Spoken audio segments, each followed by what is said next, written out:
Hello and welcome to my channel Qubit Educational Services. In this video we will be solving the question 9 of NEST 2020 first shift. For x which is x1, x2, x3 belonging to R3, define mod x as root of x1 squared plus x2 squared plus x3 squared. For a given by the order 11144 and b given by the order 11101, the maximum value of mod x satisfying mod of x minus a is 2 times mod of x minus b is 5 by 3 5, root 13 by 3 plus 5, 2 root 13 by 3 plus 5. Now this is clearly an optimization problem because we are required to find maximum value of some quantity. Okay, the other thing is that there is a constraint on x. Okay, x has to be something which satisfies mod of x minus a is equal to 2 times mod of x minus b. So such optimization problems are called as constraint optimization problem. Okay, constraint means you have to follow or you have to stick to the equation or inequality given to you. Okay, similar problems are solved in LPP. Alright, but in LPP the main thing is the objective function as well as the constraints all are linear, but in this case it isn't. Okay, fine. The other thing is that this problem is based on the ideas from three-dimensional coordinate geometry, and more importantly, or in particular, equation of a sphere in 3 dimensions in its center radius form and in its general form, and calculating the coordinates of its center and radius. Okay, the formulas are very similar to that of circle in 2D. Alright, you'll realize how similar they are once we proceed with our solution. Okay, now we start with our constraint. That constraint is mod of x minus a is equal to 2 times mod of x minus b, and then we square. Yes, so x minus a raised to 2 will be 4 into x minus b raised to 2, and we can now find the magnitude of x minus a raised to 2 and x minus b raised to 2 using the coordinates of a and b. A is 1 4 4 and b is 1 0 1. Now the only change that I have done is I have not used x1 y1 x2 x1 x2 x3, I have used x y z. Okay, yes, so once we go to the constraint and square it, then rest is the simplification using a minus b bracket squared formula, and eventually you'll realize that the coefficients of x squared, y squared and z squared are all equal. Okay, and this is an indicator, well, one of the indicators that this might be a sphere. And secondly, you don't have any product term. Okay, you don't have xy, you don't have yz, you don't have zx, and you also do not have xyz. So this is another clear indicator that this equation represents a sphere. Okay, but now as we do with circle, we first make sure that the coefficient of x squared, y squared and z squared are 1. Okay, so we divide the entire equation by 3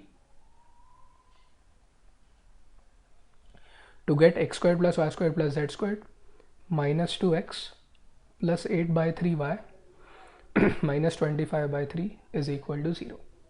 Now once we have understood that this represents a sphere, we have to now find its center and radius. It's very simple. We go to the coefficient of x and we divide it by minus 2. Okay, to get the x coordinate of the center. We go to the coefficient of y and we divide it by minus 2. So we'll get minus 4 by 3, and because there is no z term, the center's z coordinate will be 0. So you can see that the center of this sphere lies on the xy plane. Okay, because its z coordinate is 0. Fine, let us go to the radius, and in this case we will be using the same formula, g squared plus f squared minus c, but there will be one additional term which is 0 in this case. Okay, so 1 plus 16 by 9 plus 0, and then finally we have to subtract this term, right, the constant term, so that is negative 25 by 3, so we add it. Okay, so plus 25 by 3, simplify this, you'll get the radius of the sphere as 10 by 3 units. Okay, now we have still not yet answered why are we calculating the center and the the radius. Okay, the answer to that question comes from the fact that we are required to maximize mod x given by root of x1 squared plus x2 squared plus x3 squared. And what does this represent? This is representing distance of the point from origin. Yes. So basically we are now interested in finding that point or coordinates of that point on the sphere given by this equation, okay, which is farthest from the origin. All right. And to represent it using a diagram, we have drawn a diameter consisting of origin. Okay, so origin lies on the diameter, one of the diameters of the sphere, and you can very easily see that origin lies inside the sphere.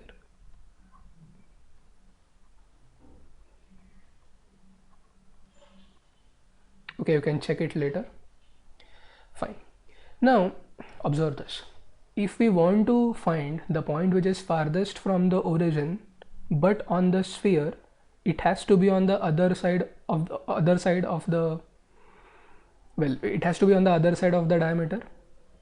It can't be nearer to origin. It has to be as far as possible from the origin. So when you extend the diameter consisting of O and the center obviously, and let it meet the sphere at other point, this is the point which will be farthest from the origin, but at the same time it will satisfy the constraint. Okay, so to find the distance, what we should do is we should add radius of the sphere to the distance between points O and C, or the distance of the center of the sphere from the origin. Okay, all right. Now what is the radius? We have already computed the radius. The radius is Cp, which is 10 by 3, right? Yes. Now can we find OC? Of course we can, because we know the coordinates of C. So it will be root of 1 plus 16 by 9 plus 0, and that turns out to be 5 by 3. Okay, so if you add 5 by 3 and 10 by 3, you will get that point on this particular sphere which will be farthest from the origin. And see, we are not interested in finding the coordinates of P now. If we want, we can, okay, by obtaining the Cartesian equation of this line and using the fact that Cp is equal to 10 by 3. Okay, fine. But we have been asked to find the distance between O and P, and that distance happens to be OC plus Cp, which is 5 by 3 plus the radius, that is 10 by 3. 5 plus 10 makes the addition 15. 15 by 3 is 5. Okay, yes, so we have successfully obtained the maximum distance, which is 5 units. And do we have it? Yes, it is option 2, 5. Now if someone asks you to find the minimum value of x satisfying this, then how will you proceed?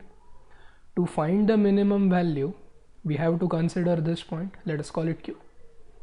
Okay, so mod x max is OC plus Cp, okay, or OC plus radius, and mod x min, what will it be? Mod x min will be radius minus OC, isn't it? Because again CQ will be equal to radius and you have to subtract OC from that. All right. Now what is the radius? Radius is 10 by 3 and OC is 5 by 3, isn't it? Yes. So the minimum value of mod x will be 5 by 3 and the maximum value will be 5. Okay, and this is also telling us something else. This is telling us that origin happens to be the midpoint of QC, because the distance OC is 5 by 3, isn't it? And distance OQ has also now turned out to be 5 by 3. So origin is on one of the, well, origin lies on one of the diameters obviously, but it is at the same time the midpoint of one of the radii of this particular sphere. Okay, so they might also ask you, what is the range of mod x? So I'll say that mod x lies between 5 by 3 and 15 by 3 or 5. Okay, so this would be a more general version of the same problem, which is a constraint optimization problem. Yes, so we have solved question 9 successfully. In the next video we will solve the last MCQ, that is question